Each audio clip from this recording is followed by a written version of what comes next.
Hey everyone, this is Phoebe with just another update on the Patrick Frazee trial. As you can see from these photos, it's very popular with lots of people queuing up outside the courtroom waiting to go in to watch the trial. So after 3 hours of questioning on Friday morning, which I believe is called voir dire, they managed to seat a jury of, I believe, 7 women and 5 men. Patrick Frazee, of course, was there, dressed in a blue and white striped button-down shirt and tan trousers.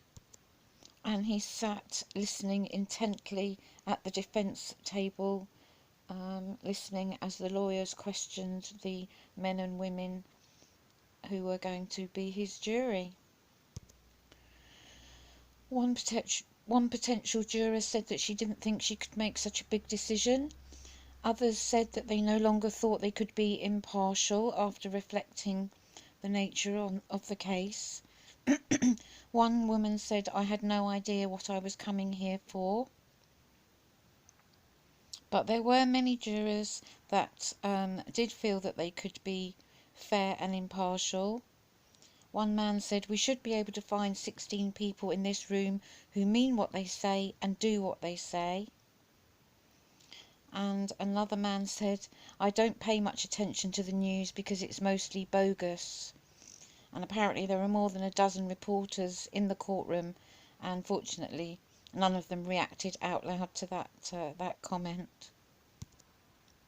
So as I mentioned before, Patrick Frazee has been charged with 8 counts, 2 first-degree murder charges, 3 counts of solicitation to commit murder, 1 count of tampering with a body, and 2 counts of crimes of violence. Sorry, I've got a really croaky voice this morning. I do apologise.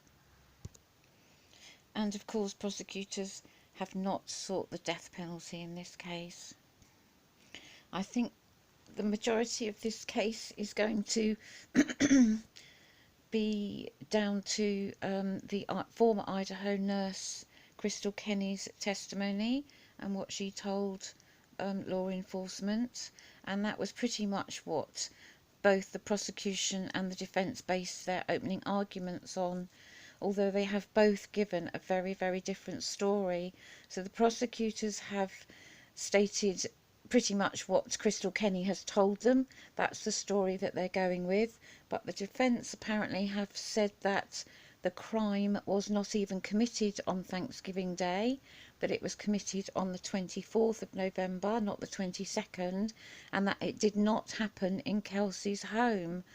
So I don't know how that would explain the tooth and the blood in the bathroom and in the sink, although I guess, there's no way of knowing how long blood has been there. But they did determine that that blood in Kelsey's home did belong to Kelsey.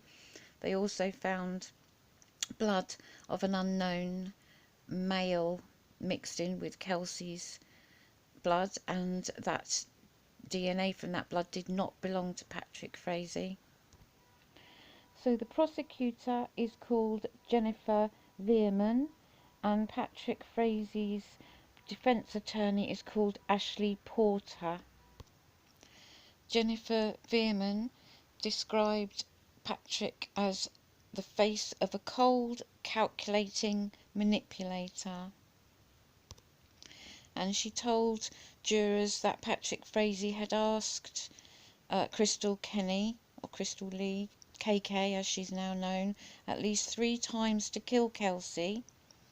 "All you got to do is hit her in the head and put her in the trash can," is apparently what he told Crystal Kenny.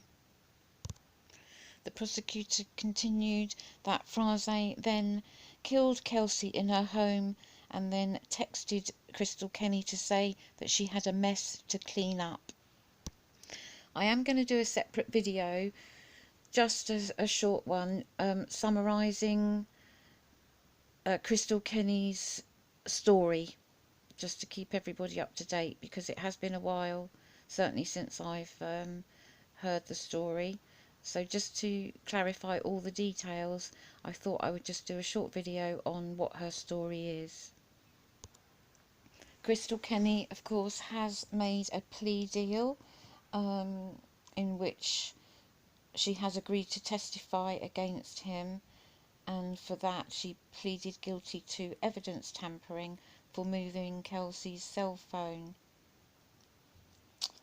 Patrick's defence attorney, Ashley Porter, was questioning, in her opening statement, was questioning Crystal Kenny's honesty, saying that she lied to the FBI initially, which I believe she did, by denying that she even knew Kelsey. The Ashley Porter, the defence attorney, said, "What they did not tell you is that Crystal did not go to the police voluntarily. They had to track her down. Before she says anything about this case, she cuts a deal where she could spend 0 days in jail." She, of course, hasn't been sentenced. She does face up to 3 years in prison, but she won't be sentenced until after the trial, after the Patrick Frazee trial. So after opening statements, Kelsey's mum, Cheryl Bereth, took the stand and told the jurors that Kelsey's relationship with the Frazee family was never very good, and apparently Mother Frazee, Sheila, who's called Sheila, even called Kelsey a hooker, which I think was absolutely disgusting.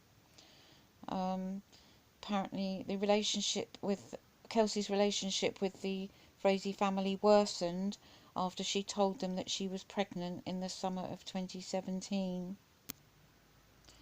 Cheryl told the jury all about her daughter Kelsey, and that she was young and ambitious, and she followed love to Colorado. She met Patrick Frazee. Kelsey met Patrick Frazee online on a dating site back in 2015, I believe. Although I have seen some reports that say 2016. She wanted to be a cargo plane pilot and worked very, very hard, working different jobs to get money and experience needed to achieve her dream goal. When she met Patrick in 2015, they had initially had a long distance dating relationship, but she followed her love dreams and moved to Teller County, which is where Patrick Frazee and his family own a ranch. She did say that Kelsey believed that she would marry Patrick Frazee at some point, and she frequently dreamed of buying a ranch with him and starting a family with him. That is what Cheryl told the jury.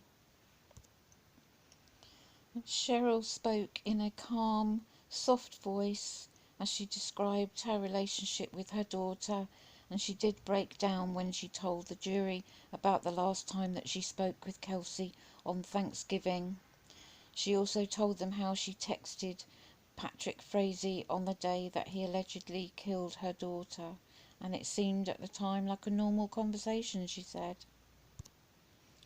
At one point, Kelsey moved to Grand Junction for work because she did struggle to find a solid job as a pilot in Colorado, and the distance put a strain on the couple's relationship, but Kelsey really, really wanted to make it work despite the complexity of the relationship with the Frazee family. But unbeknownst to Kelsey, apparently Patrick was for months back in 2018 spreading lies that Kelsey abused their 1-year-old daughter Kaylee and was a horrible mother, according to the prosecutor, Jennifer Veerman. And that is when apparently again Patrick had asked Crystal Kenny to kill his fiancée in the fall of 2018. The prosecutor went on to say that Crystal Kenny loved and feared Patrick Frazee, and that she sought his approval whilst also fearing that he would hurt her or her family if she didn't follow his orders, meaning his orders to kill Kelsey. And although she couldn't actually pluck up the courage to kill Kelsey herself, she did try 3 times, but again I'll go into that in a separate video. In the days after the alleged murder, Patrick Frazee called Crystal Kenny more than 46 times. She has admitted to helping clean up the murder scene though. So as it stands at the moment, Kelsey's mum Cheryl is on the stand and will resume her testimony first thing tomorrow morning. I'm sorry if this video is a little bit juggled. There's no court footage, as I said. There's no televised footage of the trial, so I'm trying to patch things together using various news reports, which isn't as easy as it sounds when you then want to make a video. But I'm doing my best. Okay, anyway, thank you guys so much for listening. I really, really appreciate your time. And again, I always want to end my videos by sending lots of love, hugs, strength, prayers and support to Kelsey's family and her friends. Take care, everyone. Bye bye.